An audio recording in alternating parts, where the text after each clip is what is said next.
Namaste, dear students. We learned relative pronouns or relative clauses who, that, which in our last lesson. Okay. Who is used for people and that is used for things. We learned. Okay. Who is used for people.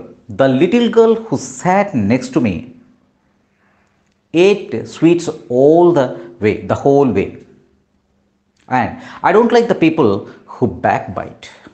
వెనక మాట్లాడుకునే వాళ్ళని నేను ఇష్టపడను. This is the uses of who. Relative pronoun హూని ఎలా use చేయాలో చూసాం. And that is used for things. అంటే the car that is parked in front of the gate, in front of our gate belongs to mister Ramesh.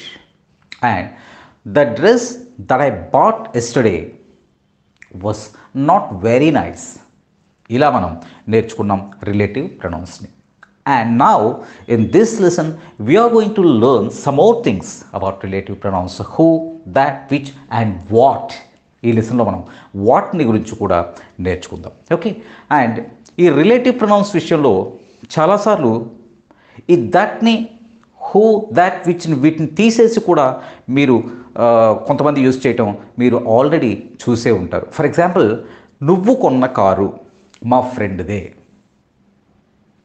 ఇది ఇంగ్లీష్లో చెప్పాల్సి వస్తే ఎలా చెప్పాలి? నువ్వు కొన్న కారు, ఏ కారు? Particular car. అంటే the car that you bought was my friend's car. ఇదే కదా మామూలుగా చెప్పాల్సింది. The car that or which you bought was my friend's car.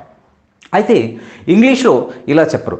The car you bat, అక్కడ దట్ని స్కిప్ చేశారు, గమనించండి. The car you bought was my friend's car.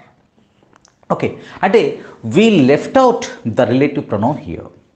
We left the relative pronoun out here. అలాగే నీకు కావలసిన train ఇప్పుడే వెళ్ళిపోయింది. So you are అంటే ఏదో ట్రైన్ వచ్చాము, ఇప్పుడు వచ్చినప్పటికీ నీకు కావలసిన ట్రైన్ ఇప్పుడే వెళ్ళిపోయింది. దీన్ని మామూలుగా రిలేటివ్ ప్రొనౌన్ యూస్ చేస్తే ఎలా చెప్తాం? The train that you wanted has just left or just departed or just gone. The train that you wanted, దట్ని ఇక్కడ యూస్ చేస్తాం. అయితే ఇది చెప్పేటప్పుడు ఇలా చెప్పరు. ఎలా చెప్తారంటే the train you wanted has just left, has just departed, has just gone. The train you left, sorry, the train you wanted, the car you bought. ఇలా మనం చెప్తూ వస్తాం. Why? What is the reason? Why is the relative pronoun left out? ఎందుకు relative pronoun ఇక్కడ use చేసాం? We should observe it carefully. ఎప్పుడైతే relative pronoun సబ్జెక్ట్ను గురించి చెప్తుందో అప్పుడు రిలేటివ్ ప్రొనౌన్ ఆ సెంటెన్స్లో యూజువల్గా ఉంచుతారు. అలా కాకుండా రిలేటివ్ ప్రొనౌన్ ఆబ్జెక్ట్ను గురించి చెప్తుంటే ఆ రిలేటివ్ ప్రొనౌన్ని సెంటెన్స్లో స్కిప్ చేస్తూ ఉంటారు, అంటే లీవ్ చేస్తూ ఉంటారు, వదిలేస్తూ ఉంటారు. ఏంటండి సబ్జెక్ట్ని, ఆబ్జెక్ట్ని? ఒక్క ఎగ్జాంపుల్లో మనం చూద్దాం. ఫర్ ఎగ్జాంపుల్, మనం లాస్ట్ టైం చెప్పుకున్నాం, the car that is parked in front of the gate belongs to Naresh. The car that is parked, okay, the car that is parked in front of the gate belongs to Naresh. ఇక్కడ దేనిని గురించి మాట్లాడుతున్నాం? నరేష్ని గురించి మాట్లాడుతున్నామా, కార్ని గురించి మాట్లాడుతున్నామా? The car అంటే ఇక్కడ the car అనేది సబ్జెక్ట్. ద కార్ ఇది సబ్జెక్ట్ అవుతుంది. అంటే మనం కార్ను గురించే మాట్లాడుతున్నాం. కాబట్టి ఇప్పుడు ఏ కార్ను మాట్లాడుతున్నాం? సబ్జెక్ట్గా యూస్ చేస్తున్నటువంటి కారు. ద కార్ దట్, ఇక్కడ దట్ అనే రిలేటివ్ ప్రొనౌన్ని మనం దీని తర్వాత యూస్ చేస్తాం. అంటే the car that is parked. అంటే ఒక సబ్జెక్ట్, ద కార్ అనేది ఇక్కడ సబ్జెక్ట్ కాబట్టి రిలేటివ్ ప్రొనౌన్ సబ్జెక్ట్తో యూస్ చేస్తున్నాం కాబట్టి అటువంటి సెంటెన్సెస్లో ఖచ్చితంగా రిలేటివ్ ప్రొనౌన్ ఉంచే చెప్తాం. ద కార్ యూ పార్క్డ్ అని అనం, ద కార్ ఈజ్ పార్క్డ్ అని అనం. The car that is parked అనే అంటాం. The car which is parked, the car that is parked అనే అంటాం. బికాస్ ఇక్కడ రిలేటివ్ ప్రొనౌన్ దట్ కానీ విచ్ కానీ దేన్ని రిఫర్ చేస్తుంది? సబ్జెక్ట్ని రిఫర్ చేస్తుంది. సబ్జెక్ట్ని రిఫర్ చేస్తున్నటువంటి, సబ్జెక్ట్ని గురించి చెప్తున్నటువంటి రిలేటివ్ ప్రొనౌన్ని సెంటెన్స్లో డెఫినెట్గా ఉంచి తీరుతాం. అదే ఇక్కడికి వచ్చేసరికి ద కార్ యూ బాట్ అంటున్నాం. The car that you bought అని అనాల్సిన అవసరం లేదు. The car you bought was my friend's car. ఇక్కడ the car that you bought అని ఎందుకు అనట్లేదు అంటే ఇక్కడ యూ బాట్ ఏ కార్ అంటే ఇక్కడ you subject, the car you bought, you subject, the car అనేది ఆబ్జెక్టు. అర్థమవుతుందా? ఇక్కడ the car that you bought, ఈ దట్ అనేది దేనిని గురించి చెప్తుంది? ఆబ్జెక్ట్ని గురించి చెప్తుంది. ఇక్కడ you subject, you bought a car, simple logic అండి. You bought the car. ఇక్కడ సబ్జెక్ట్ ఏంటి? యూ, ఆబ్జెక్ట్ ఏంటి?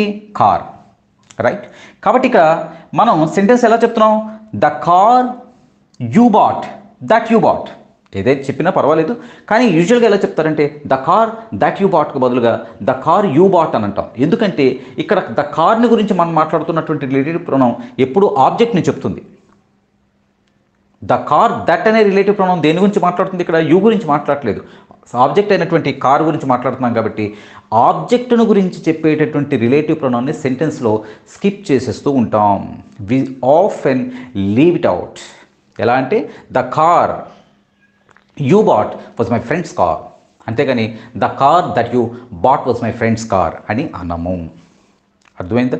అంటే రిలేటివ్ ప్రొనౌన్ సబ్జెక్ట్ని గురించి చెప్తుంటే దానిని సెంటెన్స్లో చెప్తాం, ఆబ్జెక్ట్ని గురించి చెప్తున్నప్పుడు యూజువల్గా దాన్ని విడిచిపెట్టేస్తాం. దానికి ఎగ్జాంపుల్స్ చూడండి. The car that is parked, ఎందుకంటే ఇక్కడ కార్ గురించే మాట్లాడుతున్నాం, కారే subject. The car that is parked in front of the god belongs to Naresh or Ramesh. అక్కడ ద కార్ దట్ ఖచ్చితంగా ఉండాలి, బికాస్ అక్కడ ద కార్ దట్ అనేటువంటి రిలేటివ్ ప్రొనౌన్ కార్ అనే సబ్జెక్ట్ గురించి చెప్తుంది. ఇక్కడ ద కార్ యూ బాట్, ఇక్కడ the car that you bought అని అనక్కర్లేదు. ద కార్ యూ అనేది యూ బాట్, యూ ఇక్కడ సబ్జెక్టు, కారు ఆబ్జెక్ట్. కాబట్టి మనం ఇక్కడ సబ్జెక్ట్ని గురించి చెప్పట్లేదు, ఆబ్జెక్ట్ గురించి మనం దట్ని యూజ్ చేస్తున్నాం. కాబట్టి సెంటెన్స్లో ఉంచినా పర్వాలేదు, సాధారణంగా మనం తీసేస్తూ ఉంటాం. అర్థమవుతుందా? Okay, let us take another example. The train that you wanted has just left. The train that you wanted means the train that you wanted అంటే ఇక్కడ యూ అనేది సబ్జెక్టు, ట్రైన్ అనేది ఆబ్జెక్టు. అంటే you wanted the train, you subject, wanted verb, object train. ఇక్కడ మనం the train that you wanted అని అనాలా? అన్నా తప్పులేదు, కానీ ద ట్రైన్ యూ వాంటెడ్ అని అనేస్తాం. ఎందుకంటే దట్ అనేటటువంటి రిలేటివ్ ప్రొనౌన్ ట్రైన్ గురించి చెప్తుంది, అంటే ఆబ్జెక్ట్ గురించి చెప్తుంది. కాబట్టి మనం యూజువల్గా దాన్ని స్కిప్ చేసేస్తూ ఉంటాం. ఓకే, ఇక్కడ the train that you wanted అనే దాంట్లో train object, you subject. Okay, అందులోనే ఈ ట్రైన్ గురించి మరో రకంగా మనం మాట్లాడుకున్నాం అనుకోండి. For example, the train that stops at Warangal leaves at 9 o'clock, for example. The train that stops, ఇక్కడ ట్రైన్ అనేది సబ్జెక్టా ఆబ్జెక్టా? ద ట్రైన్ దట్ స్టాప్స్, ఇందులో ట్రైనే సబ్జెక్టు, ట్రైన్ గురించే మాట్లాడుతున్నాం. యూ కానీ షీ కానీ ఇలాంటి సబ్జెక్ట్స్ ఏమీ లేవు. కాబట్టి ట్రైన్ ఇక్కడ సబ్జెక్ట్. కాబట్టి ద ట్రైన్ దట్ ఖచ్చితంగా ఉండాలి. The train that stops at Warangal leaves at 9 AM. చూడండి, the train that you wanted అని అనట్లే, ద ట్రైన్ యూ వాంటెడ్ అని అన్నాం. అక్కడ దట్ని యూజ్ చేయలేదు. కానీ సెకండ్ సెంటెన్స్లోకి వచ్చేసరికి ద ట్రైన్ దట్ స్టాప్స్ అన్నాం. బికాస్ ఈ రెండింటికి తేడా ఏంటి? ద ట్రైన్ దట్, ఇక్కడ ట్రైన్ అనేది సబ్జెక్ట్ కాబట్టి the train that stops, that ఖచ్చితంగా వాడాం. అక్కడ ద ట్రైన్ దట్ యూ వాంటెడ్లో యూ సబ్జెక్టు, ట్రైన్ ఆబ్జెక్ట్. కాబట్టి the train that you wanted అనకుండా ద ట్రైన్ యూ వాంటెడ్ అని సింపుల్గా మనం అనేస్తూ వెళ్ళిపోతున్నాం. అర్థమవుతుందా? సబ్జెక్టుతో వచ్చేటటువంటి రిలేటివ్ ప్రొనౌన్ సెంటెన్స్తో మాట్లాడతాం, వేరాజ్ ఆబ్జెక్ట్తో యూజ్ చేసేటటువంటి రిలేటివ్ ప్రొనౌన్ని మనం సెంటెన్స్లో యూజువల్గా విడిచిపెట్టేస్తుంటాం, వదిలేస్తూ ఉంటాం. Let us watch another example. Have you found the keys that you lost? Have you found the keys that you lost అంటే నువ్వు పోగొట్టుకున్న కీసు దొరికాయా? Have you found the keys that lost. ఇక్కడ కీస్ దట్ అనేటటువంటి relative ప్రొనౌన్ని దేంతో use చేసాం? Have you found the key or keys that you lost. ఇక్కడ దట్ అనేది దేంతో యూజ్ చేసాం? కీస్ అనేటటువంటి దాంతో యూజ్ చేసాం. సో సెంటెన్స్లో దట్ ఉండాలా వద్దా? అంటే have you found the keys that you lost అనాలా, or have you found the keys you lost అని అనాలా? అంటే దట్ యూ లాస్ట్ అన్నా పర్వాలేదు, కానీ యూజువల్గా స్పోకెన్ ఇంగ్లీష్లో have you found the keys you lost అని అంటారు. ఎందుకు? ఇక్కడ దట్ అనేటువంటి రిలేటివ్ ప్రొనౌన్ని ఆబ్జెక్ట్తో వాడామా, సబ్జెక్ట్తో వాడామా? హ్యావ్ యూ ఫౌండ్, ఇక్కడ యూ అనేది సబ్జెక్ట్, డైరెక్ట్గా యూ అని అడుగుతున్నాం. హ్యావ్ యూ, ఇక్కడ దట్ అనేది కీస్తో వాడుతున్నాం. కీస్ ఏంటి? You found keys, you subject, key object. That అనేటటువంటి రిలేటివ్ ప్రొనౌన్ దేంతో యూజ్ చేసాం? కీకి సంబంధించి, అంటే ఆబ్జెక్ట్కి సంబంధించి. ఓకే, ఒకసారి అర్థం కాకపోతే 2-3 సార్లు వినండి, ఈజీగా అర్థమైపోతుంది. హ్యావ్ యూ ఫౌండ్, ఇక్కడ you subject, have you found the keys that you lost. ఇక్కడ దట్ని ఉంచాలా, స్కిప్ చేసేయాలా? స్కిప్ చేసేయచ్చు, బికాస్ ఆబ్జెక్ట్ అయినటువంటి కీతో మనం రిలేటివ్ ప్రొనౌన్ని యూజ్ చేస్తాం. అంటే have you found the key you lost అంటే సరిపోతుంది. ఇక్కడ దాట్ని యూజ్ చేయాల్సిన అవసరం లేదు. Have you found the keys you lost అయితే have you found the keys that you lost అన్న పర్వాలేదండి, బట్ యూజువల్గా వీటిని స్కిప్ చేస్తూ ఉంటారు. Because you lost keys, you subject, keys object. ఆబ్జెక్ట్తో దట్ని యూజ్ చేశాం కాబట్టి ఆబ్జెక్ట్ గురించి మనం దట్ని రిలేటివ్ ప్రొనౌన్ ఏ కీస్, మీరు పోగొట్టుకున్న కీస్. కీస్తో ఆబ్జెక్ట్ గురించి మాట్లాడుతున్నాం కాబట్టి అక్కడ మనం దానిని యూజ్ చేయాల్సిన అవసరం లేదు. స్కిప్ చేసిన రిలేటివ్ ప్రొనౌన్ని పర్వాలేదు. ద కీస్, ఇదే మరో ఎగ్జాంపుల్ చూసుకున్నాం అనుకోండి. The keys that were lost, the keys that were lost yesterday were my office keys.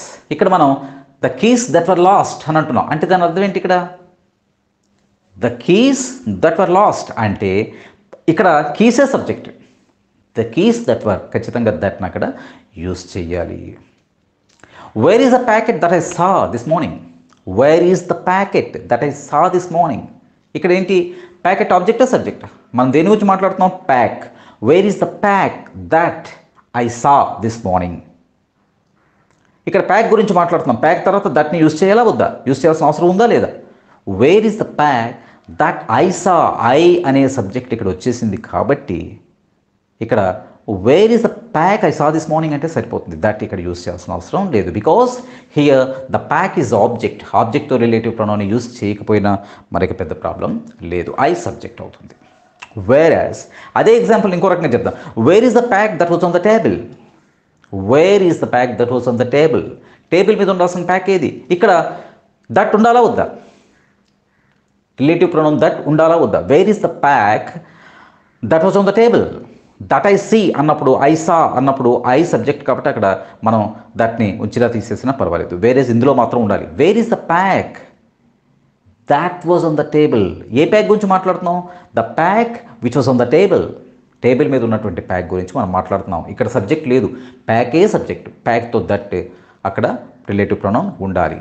Wear is the pack that was on the table. Okay, pack ఉండాల్సినటువంటి, table మీద ఉండాల్సిన pack ఉంది. ఇక్కడ pack అనేది మనకి సబ్జెక్ట్ కాబట్టి దట్ ఉండాలి.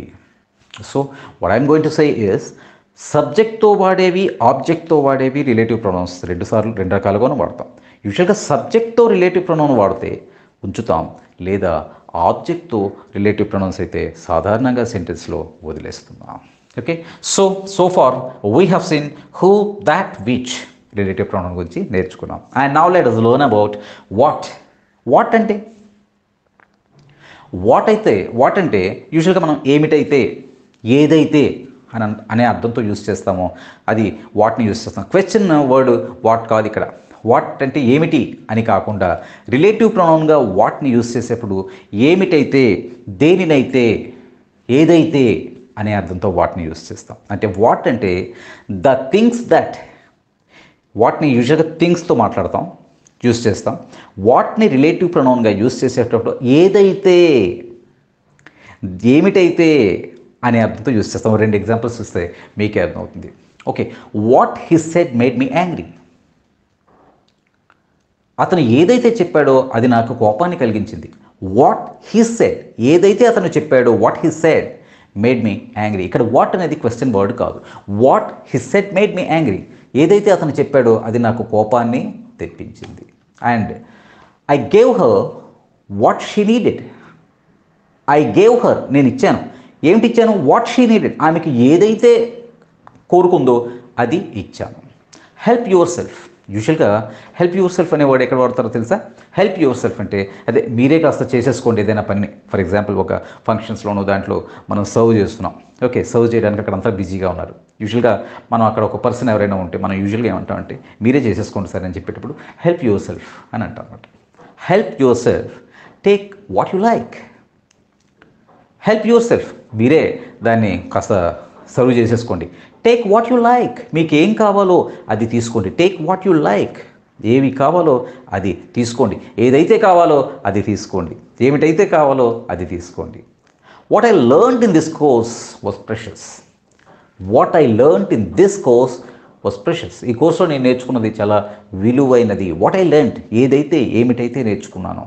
అయితే ఇక్కడ ఒక చిన్న విషయం గుర్తుపెట్టుకోవాలి. That is anything, something, nothing, everything, all and the only thing, వీటితో దట్నే యూజ్ చేస్తాం తప్ప వాటిని యూజ్ చేయం. చూడండి ఎలా, I will give you anything, ఇక్కడ ఎనీథింగ్ వచ్చింది కాబట్టి వాట్ యు నీడ్ అని అనం. I will give you anything that you need అని అంటాం. Music is the only thing that makes her happy. Music is the only thing what makes her happy అని అనం. ఎందుకంటే ఓన్లీ థింగ్ అని వచ్చింది. Anything, something, everything, all, the only thing, వీటితో యూజువల్గా మనం దట్నే చెప్తాం తప్ప వాట్ని చెప్పాం. అంటే I will give you anything that you need, not what you need. Music is the only thing what makes her happy. ఆమెకి ఏదైతే ఆమెకు అనే ఉద్దేశంతో చెప్పినా ఇక్కడ వాట్ చెప్పాం, ఎందుకంటే దాని ముందు ఓన్లీ థింగ్ అని ఉంది కాబట్టి. Music is the only thing that makes her happy, దట్నే యూజ్ చేస్తాం. They have nothing, they have nothing that is useful. ఎవరింటికో మనం వెళ్ళాం, అక్కడ వాళ్ళ ఇంట్లో ఏది ఉపయోగపడేది ఏదీ లేదు. ఏదైతే ఉపయోగపడుతుందో అదేమీ లేదు. దే హ్యావ్ నథింగ్, వాళ్ళ దగ్గర ఏమీ లేదు. That is useful. ఇక్కడ వాట్ ఈజ్ యూస్ఫుల్, ఏదైతే ఉపయోగపడుతుందో అనే ఉద్దేశంతో నథింగ్ అని అన్నాం కాబట్టి నథింగ్ తర్వాత అక్కడ మనం వాట్ ఈజ్ యూస్ఫుల్ అని అన్నాం, దాట్ ఈజ్ యూస్ఫుల్ అంటాం. అంటే they have nothing that is useful. Okay, and all that I could do was sitting and listening to her. నేను చేయగలిగిందంతా ఆల్ ఇక్కడ వాడాం కాబట్టి that, all what I could అని అన్నాం. All that I could do was sitting and listening to her. అక్కడ నేను చేయగలిగిందంతా కూర్చోవటం, వినడం మాత్రమే. ఓకే, సో ఇది దీంతో పాటు మనం ఎక్సర్సైజ్ చేద్దాం. ఎక్కడ అంటే ఏ ఎక్సర్సైజ్ అంటే ఒక రిలేటివ్ ప్రొనౌన్ యూజ్ చేసేది మనం సబ్జెక్ట్తో యూజ్ చేస్తున్నామా, ఆబ్జెక్ట్తో యూజ్ చేస్తున్నామా అనేటటువంటి ఎక్సర్సైజ్ని అండ్ వాట్తో ఎక్సర్సైజెస్ని మనం చెప్తాం. Okay, thank you very much my dear students. ఈ వీడియో మీకు నచ్చితే లైక్ చేయండి, షేర్ చేయండి మరియు వీడియో దిగువ సబ్స్క్రైబ్ బటన్పై క్లిక్ చేసి సబ్స్క్రైబ్ చేయండి. మరిన్ని వీడియోలు పొందండి.